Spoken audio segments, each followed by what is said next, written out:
Okay, here we go. It's Black Hollywood, and all right. So, who's to blame if a movie flops? We're gonna do this two different ways. I'm gonna start with this question: who's to blame if a movie flops on a global scale, a big box office movie? Let's start with that one. But then, following them, ask who's to blame if an independent film flops. All right. So, start with a big major box office one. Okay. I don't think it's due to a lack of marketing because a lot of box office movies get marketed. Dude, I blame. Man, this is a hard question. What? I think the person to blame is whoever wrote the script because, like you said, it's very rare, at least with box office films, that when a script is super solid, that it doesn't do well box office wise. The only example that comes to my head is Blade Runner 2049 with Ryan Gosling. Okay. That was a solid movie, solid script, and it made money. It just didn't make a lot of money like everyone expected it to. Oh, I see. You know what I mean? But that could be due to the fact that blockbuster films are a different type of breed of movies. Right. They're more family friendly. They're more... It's a 5-quadrant film, which means that it's basically for everybody. Right. The problem with Blade Runner, I'm not going to say problem, it was a solid movie. The thing with Blade Runner was that it wasn't like it was a very slow paced, high budgeted film. Yeah, it was. But I did not look at something like Inception. and you can say Inception is kind of the same way. Slow pace, but there's still a lot of action and everything. It's hard to keep up with, but that made like $800 million. But only cost them $100 to make. Yeah, you know what I mean? Cinematography and Blade Runner 2049 was amazing. Was just off the wall. It was incredible. It was great. I was sitting in that theater, man. I almost fell asleep a few times. See, that's the problem. Yeah, that's the problem. I fell asleep. Every time I woke up, I was like, "This is beautiful."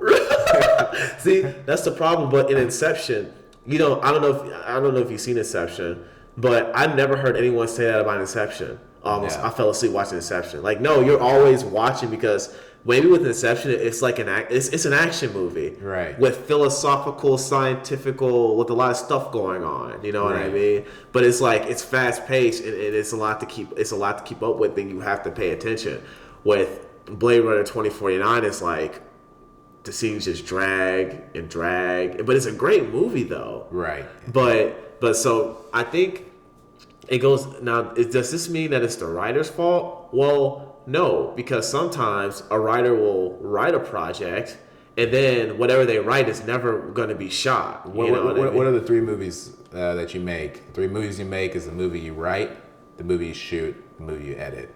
Those are all 3 different movies, and so it is true. The script is king, but it's the movie you write, the movie you shoot, the movie you edit. It can change at any of those points drastically. Very different from theater, where the writer is king in a theater production, whereas in film production, the director is king. Yeah. So it's very, and if a director gets his hands on a script, then it's subject to change. Right. Drastically, which a lot of times it does. Yep. But I think when it comes down to whether or not a movie does. If it's a box office flop, like let's take Black Adam for example, right? Unfortunately, that movie was a box office flop. Okay.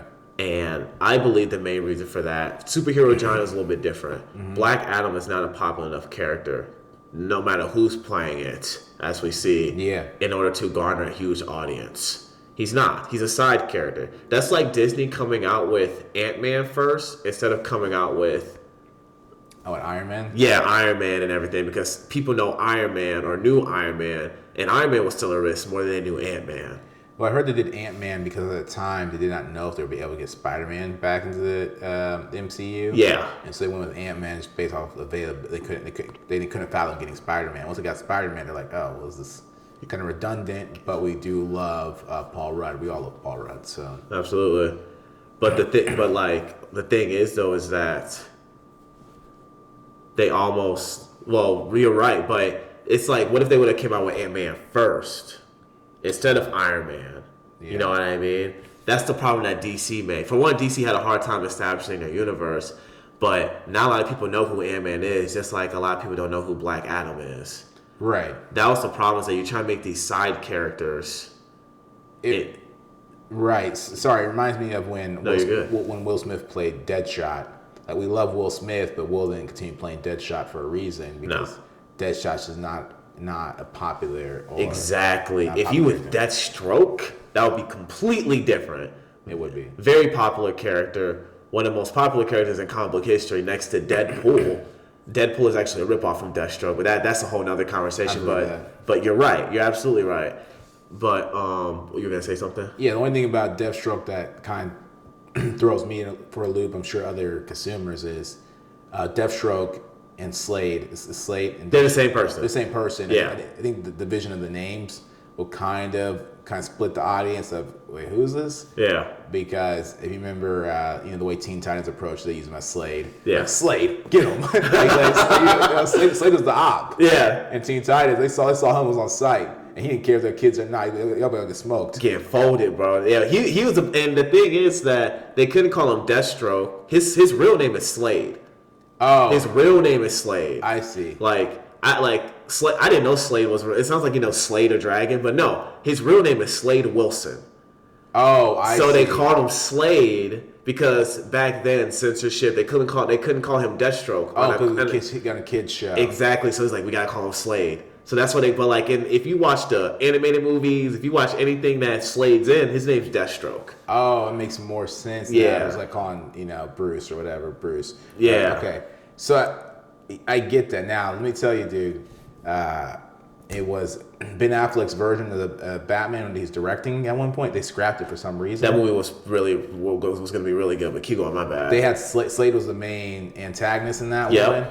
And it's like one of the few people that's bigger than Ben Affleck. And they had him walking down a hallway, they had a behind the scenes footage of it that was released. He was cold, bro. That would have been crazy, bro. As a comic book fan, Deathstroke is my top 5. He's like Batman, but he's like Batman, but he's better than Batman. Think so? He's the Captain America. He would fold Captain America in a fight. Of course. He's like Batman. Just imagine if Batman took the Super Soldier Serum, the same thing that's Captain America took. Oh, okay. That is Deathstroke. That's how powerful Deathstroke is. Yeah. He's a menace. He's more of an anti-hero now, but back in Teen Titans, now you see why they couldn't beat him. We got Robin, Cyborg. Dude's a menace, is basically what I'm saying. Yeah. But when it comes back to the whole box office thing, right? Let's circle back to that. It's very hard. Here's a better example. Guardians of the Galaxy. What if Marvel decided to before Iron Man decided to make a Guardians of the Galaxy movie first, before establishing the Marvel Universe, a set Marvel Universe, and then they come out with the Guardians of the Galaxy? Yeah, it wouldn't work. They're not main characters, they're side characters. Right. That's the problem that DC has. For one, their universe is in shambles. It is. And for two, no one knows Black Adam. This is no disrespect to The Rock. The Rock is a movie star. But bro, goes back to our whole conversation. Do people pay more attention to characters or movie stars? No one knows who Black Adam is. And the script was not that. I haven't seen the movie, but from what I have heard, the script is not very solid. Yeah, I enjoyed the movie, but it wasn't anything that really, wasn't really anything different than the typical superhero film. A script is king. I know for me, I'm writing a project right now, and it'd be more similar to like Joker, Joker, in the sense of you don't care if it's a superhero or not. It's just that's so secondary. And that's how I like to go tackle scripts. I try to remove that source, and if I have to use it as a marketing tool, then there's that. I try to remove that element of it completely, and just make a solid film. And then if I want to add the element in for different reasons, then I will. But for sure, script is king. That's over the other side of flopping. So flopping for a major production, a blockbuster film, you'd blame it on the character or the actor. Ooh. If it's mostly reboots, what's happening right now, mostly live action, mostly conversion of established IP, what determines a flop today? You say it's the character. Yeah, not the actor. Because you don't need to be a spectacular actor to be in these movies. You really don't. I believe it just goes down to script and character. Mm-hmm. That's why a lot of these other DC projects like Birds of Prey didn't do that well. Yes, Margot Robbie as Harley Quinn was good, but it's the people that she surrounded herself. No one knows Black. I know these characters because I'm a huge comic book fan. I know comic books, but when you have the everyday moviegoer who doesn't read comic books, like, who are these people? Like, why is this important? And when the script's not very solid, that's another thing. I believe that a really solid script can overcome a lot of stuff. It can. But when you don't have a solid script, it's very hard for it to overcome anything, you know? Yeah, and even with Joker, even 2 different movies. We heard so much press for Joker before it came out. Dude, there's so much press for it. It was like, yes, because, and plus we were living, it was a different time as well. Even though this is way back in 2019, there was a lot of violence going on in the world.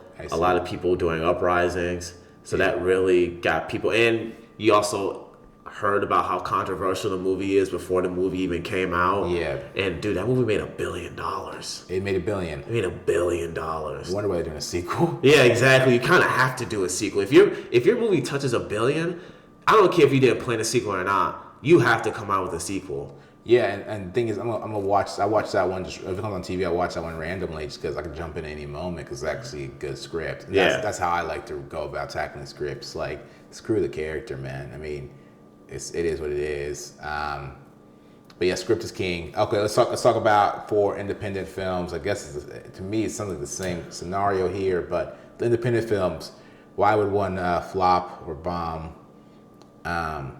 Before we go any farther, what do you consider a flop, first of all? As far as independent films or just flops in general? Describe a flop in general. A flop, in my opinion, is a movie. See, we have to have I have 2 definitions for flops. When it comes to the big budget movies.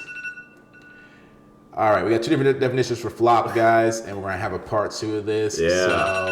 So, yeah, geez. All right, it really wants to have a part 2. We're gonna part 2 of what makes the flop, how do movies flop, and all you gotta do is hit the following episode after this one, and whatever order this one drops in, look for the number right above that. This is Black Hollywood. Yep.